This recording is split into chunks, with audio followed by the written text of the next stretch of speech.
Hello and welcome back to day 4. I hope that you're still with me. And I also hope that you have done your take 6 breathing today and you've done your why. You've looked at your list of whys and you've looked at your identity and you are feeling it and you're ready to dive in. Because today we're going to talk about kind of the ugly side of ADHD. And that is the demons. So, unfortunately, for ADHDers along our road, we also have to deal with the demons that pop out and try to completely derail our trip. You may have identified some of them yesterday while going through your awareness exercise, but today we're going to focus on the inner demons that lie, they cheat, and they steal. They lie to us about our worth. They cheat us out of our dreams, our goals, our desires, and they steal our precious time, energy, and focus. These demons literally reside in our brain. They're a network of regions in the brain called the default mode network, the DMN. And it's referred to as the demon by Dr. Hollowell, Dr. Ned Hollowell. They're supposed to be active when we're at rest and resting when we're engaged in a task. In ADHDers, it doesn't always work that way. And one of the more unfortunate things it does, aside from contribute to our impulsivity and our lack of focus, is it likes to remind us of all of our perceived failures repeatedly. It enhances our negative self-talk, the negative ruminations, and our internal perception of failure. And I say that purposefully. It's our internal perception of failure because it is a perception and it's not true. So maybe one day you were a kid and you called somebody by the wrong name. And if you were of a certain age and it was a boy's name, even worse. You probably got picked on for it. The teasing probably included a rendition of both of you sitting in a tree, Kissing. First comes love, then comes marriage, then comes baby and the baby carriage. For those of you who remember that one. Um, so in that moment, when it happened, it was horrific and it stuck with you. But the only person that still remembers it 30, 40, 50 years later is you.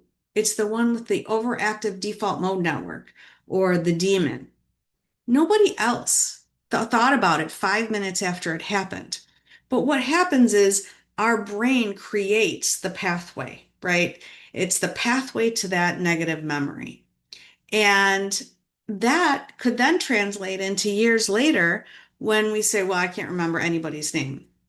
Well, maybe it's not that you can't remember anybody's name, but you're so afraid that you're going to call somebody by the wrong name that your subconscious is just saying, don't call anybody by any name.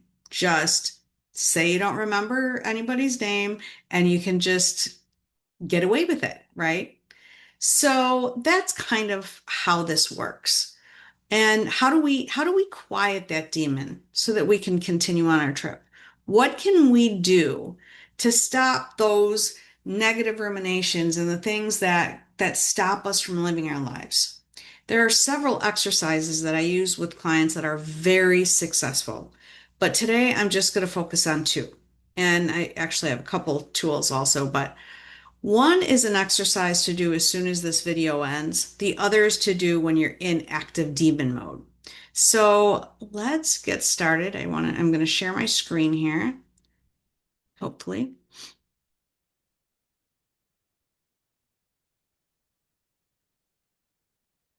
Okay. So this is the worksheet that I created called calming the critic. So hopefully you can see it. Now this worksheet will be available in down below in the comment section. I'll have it on the Facebook page in the file section. So let's start with this worksheet, the calming the critic. I didn't create this. This is the tabletop method that I just kind of tweaked for our purposes. but I didn't create it, but I do use it, and it really helps kind of sort things out for us. So as you go through your roadblocks, you're going to come up against some negative beliefs that stop you in your tracks. These are things like, I can't do this, it's too hard. I don't know how, or I'm no good at that. I can't pay attention. It could be, I'm not attractive enough. I'm not smart enough. I tried it before and it doesn't work. The demons show up supposedly to protect you from you, to stop you from repeating embarrassing behavior, to stop you from repeating bad choices, to remind you of danger from when, our brains were developed, obviously eons ago, when times were different, and these networks were created to protect us from the saber-toothed tiger. Everybody always says saber-toothed tiger, and I guess that was the only danger back then, but um, so the default mode network is the same. It's there to meant to protect us. But in ADHDers, the demon is in overdrive and it finds fault where there is none. It keeps score where there is none needed. It reminds you of negative experiences that aren't actually dangerous. They're just regrettable, and everybody has those. So the tabletop is the lie, the negative belief that isn't true, that we're convinced is the saber-toothed tiger coming to eat us. The tabletop is held up by the four legs that support it. And these are examples that support this faulty negative belief. Okay. So for starters, you're probably saying, but how do we know it's a faulty negative belief? If I think I'm not very smart, maybe it's because I'm not very smart. A faulty belief is a subjective belief, meaning a belief that could be true or it could be false. A concrete belief is something objectively true. So, for instance, if I say my skin is purple, unless I swam in purple dye or was spray painted, that's going to be objectively false, right? If I say I'm ugly, compared to what? By whose standards? That's subjective. So it's a faulty belief. If I say I'm a horrible singer, again, compared to who? By whose standards? That's a faulty belief. Now, you might be saying, but society says I'm ugly or a bad singer. And I want to give you an example. So I was, doom scrolling through Facebook and I came across this musical artist and I didn't know who he was. So I started researching. He had like pretty close to 100,000 followers. So um, I thought, well, maybe it's somebody new. I could listen to his music. So I dug around, I found him, and I started listening to his music for about 10 seconds. It was awful.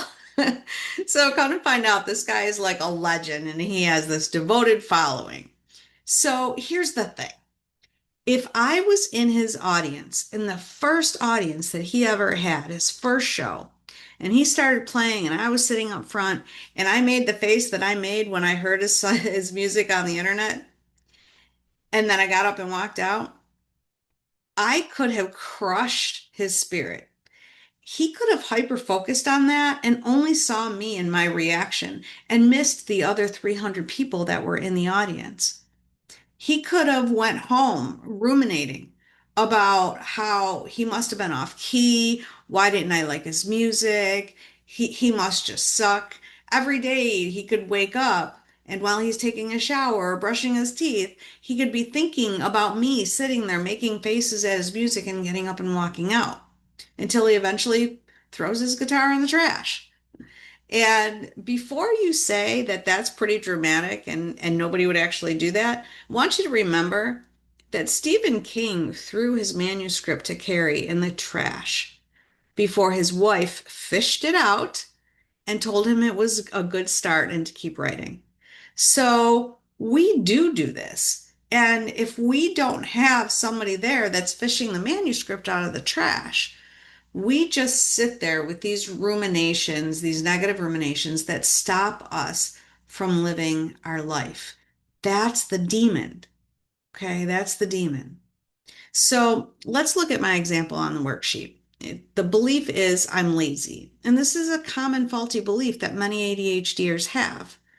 Now, I listed four supporting or reaffirming pieces of evidence. My mother was lazy and it's genetic. I never finish anything. I procrastinate. I'm always tired. Insert your own examples that you think prove or support the belief that you're lazy, if that's one of your beliefs. Um, Now look at the evidence and see what another explanation could be or contradicting evidence for each one of those pieces, those four legs. So, for instance, maybe your mother was tired and she seemed to be lazy for the same reason you're tired and believe you're lazy.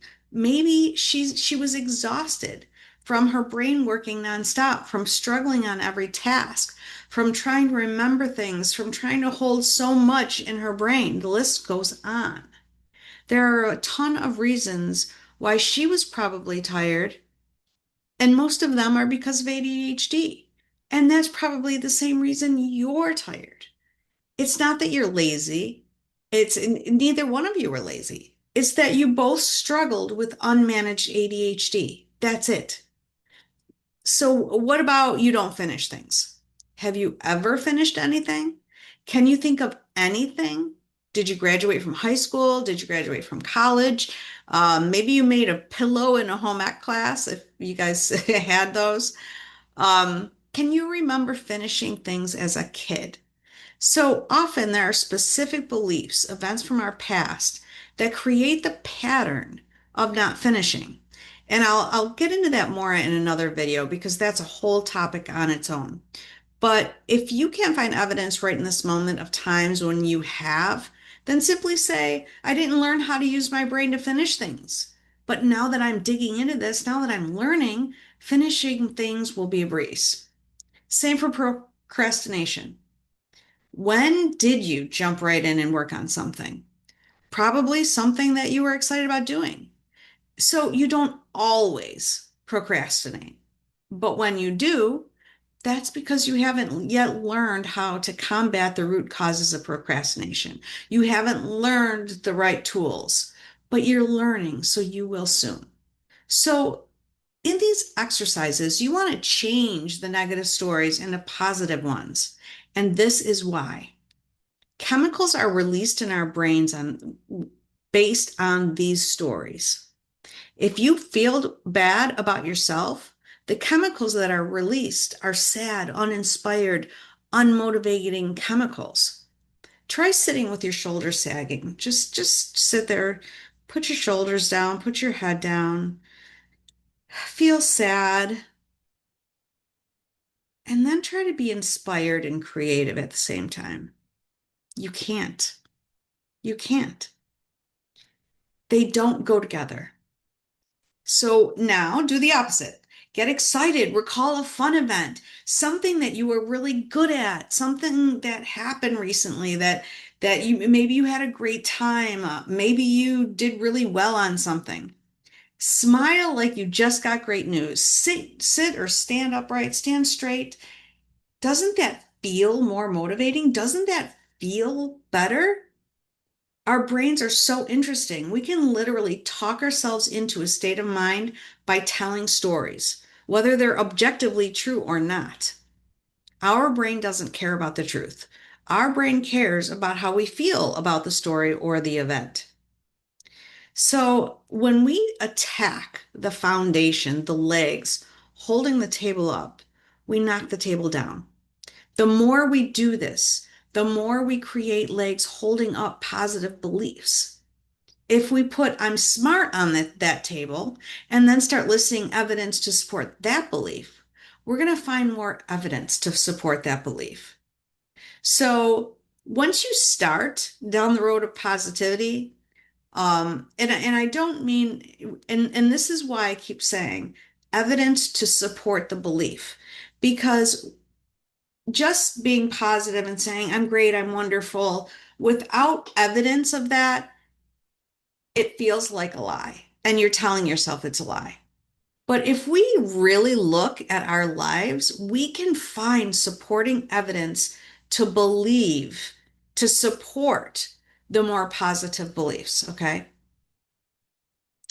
Um, and I want to give you an example of this. This is a real life example. My daughter-in-law was going back to college, and she needed to take a bunch of math courses.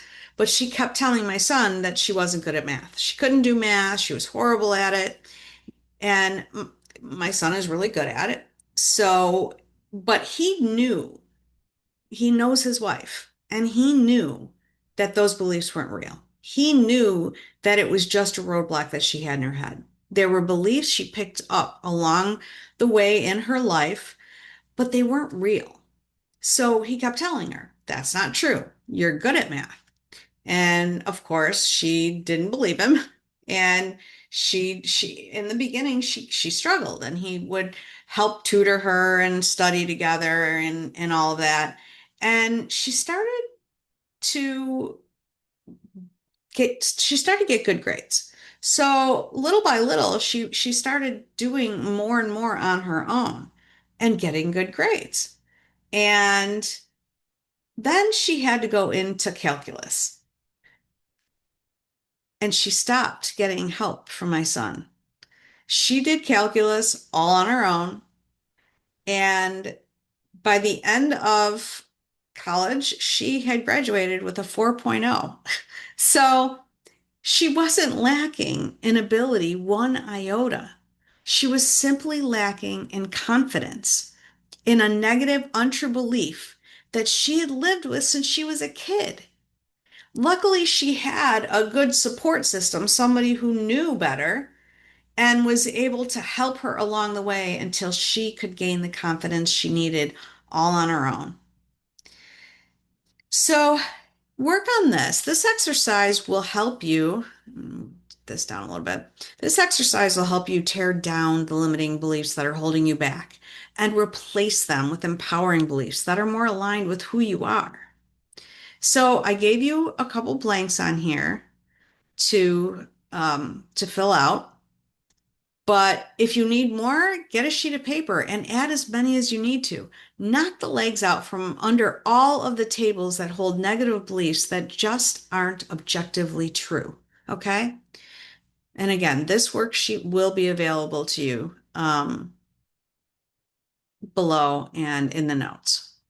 Okay, so now let's move on to the second exercise. Let me back up. Okay. Oh, okay. There we are. So the second exercise.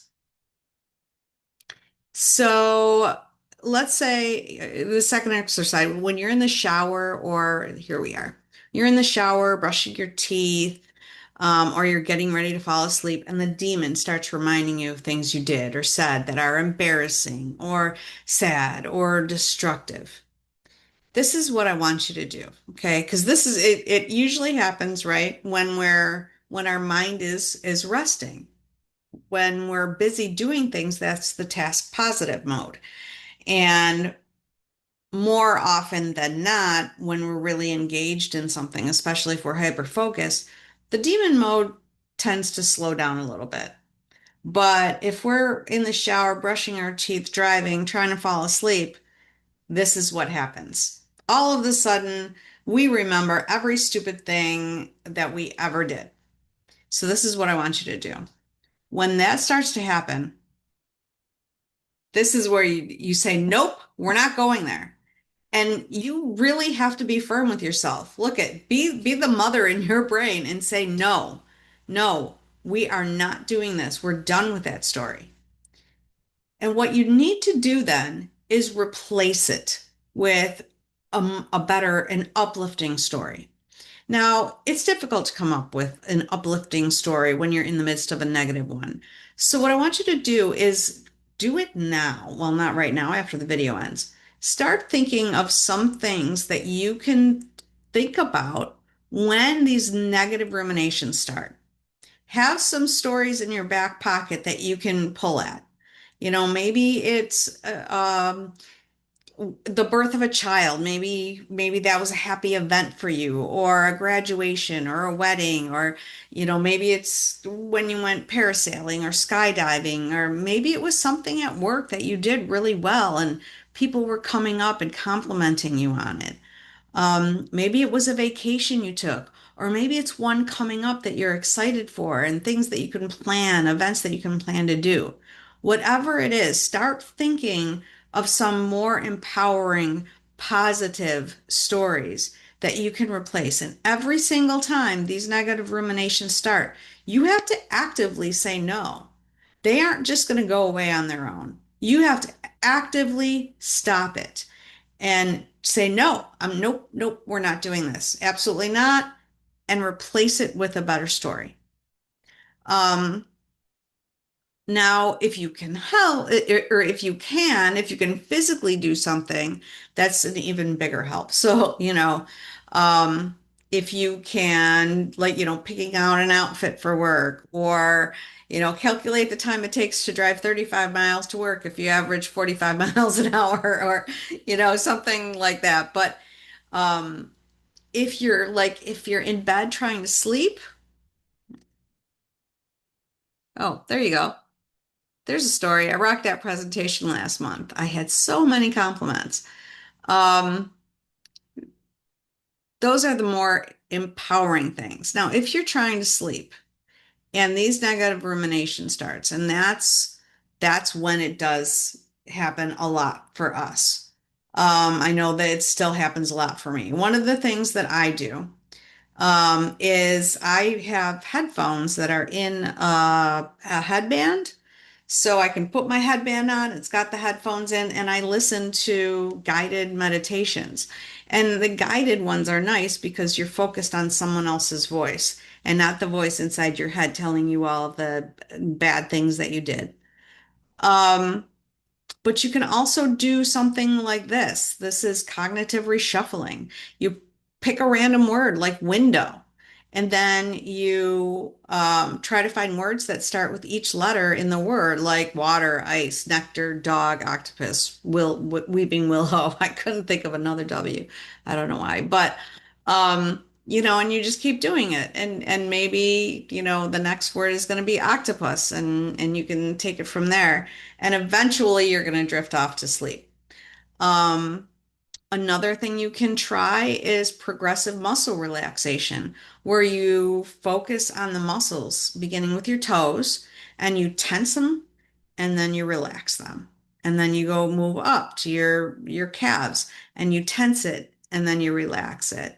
And you move up to your thigh and you tense it and you relax it. And so you do this for each part of the body until you get to your head, at your eyebrows and things like that. So, okay. Today was a little bit long, but I wanted to work on our belief system. I wanted to kind of dig in there a little bit deeper because it's critical. We know without even looking at research, when we feel good about ourselves, we perform better. When we feel bad about ourselves, we want to curl up and fade away. So we instinctively know this. So we need to actively work on it. We need to actively change what's going on in our brain. And this is a good start. I've only touched the surface here today, but if we start just working on these exercises, we can start to make a huge impact on mastering our ADHD challenges. So, spend some time really digging into what you believe about yourself and find evidence to support more empowering and powerful beliefs about you. In the comments, for your additional homework, in the comments, write one positive thing you can use as a new leg in your table. And it doesn't matter what's on the table. You can, keep that to yourself. But just what's an empowering belief, something that you know is true about you. I had a public speaking class and I got an A in it. I rocked it. Whatever it is, post one empowering belief, evidence statement about yourself. And I will see you back here tomorrow for our final day, the final step in our 5-day challenge. So thank you for being here with me. I hope that you have enjoyed this, and we'll chat again tomorrow.